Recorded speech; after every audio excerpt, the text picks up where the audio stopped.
Hindi ba't nangako ka sa akin na ipagluluto mo ako noon?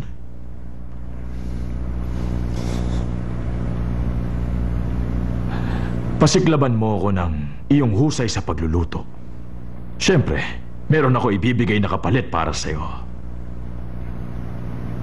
Magsisimula na ako.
Ang sabaw na ito ay may halong labanos,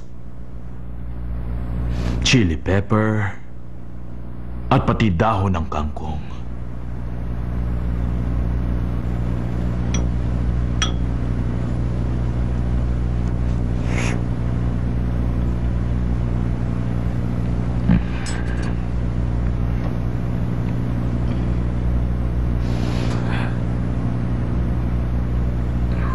Wala sa loob mo ang pagluluto. Kung may galit ka man sa iyong puso, dapat kalimutan mo ito habang ikaw ay nagluluto.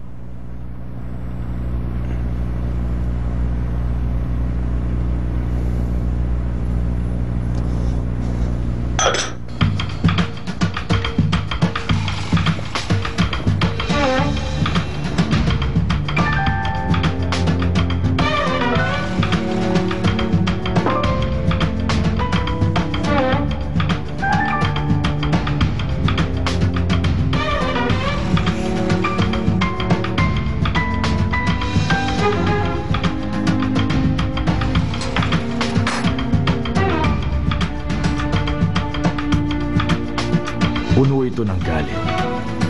Ang pagkain gawa sa galit ay masama sa tao. Hindi ito makabubuti sa iyo. Mukhang ayos naman yung ginawa ko.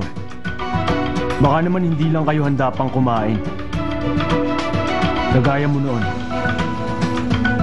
Hindi mo rin kinain ang hinanda ni Papa para sa'yo. Pinaghanda ka niya dahil umaasa siyang pagsisisihan mo ang ginawa mo pero hindi mo kinain ang niluto niya. Hindi ka nagsisi sa ginawa mo noon. Tama ka. Napuno ako ng kasakiman noon. Pati obsesyon. At baluktot na paniniwala sa pagluluto. Kaya ba bumalik kayo? Para agawin ang Munamjung? Para makaganti sa papa ko dahil napahiya kayo? Ang gusto kong kainin ay yung niluto noon ng iyong ama. Pero hindi na ulit yun mangyayari. Pero natutuwa ako't nagkita tayo. Iginagagala kong makasama ka.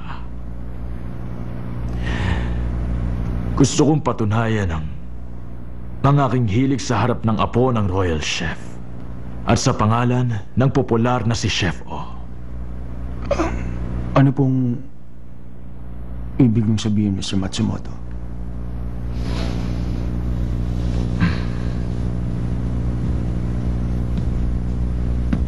Naniniwala ka ba na wala akong karapatan para pasikatin ang Korean food sa buong mundo? Kung sa tingin mo higit kang karapat-dapat, patunayan mo ito sa akin.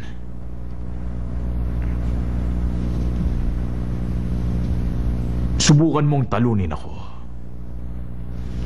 Dahil sa galing ko, ako ay naging tanyag.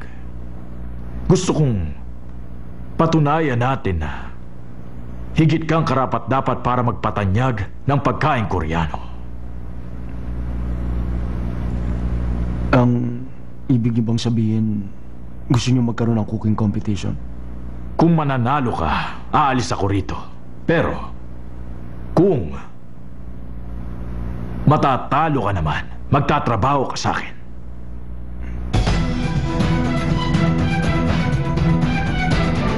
Ano sa tingin mo?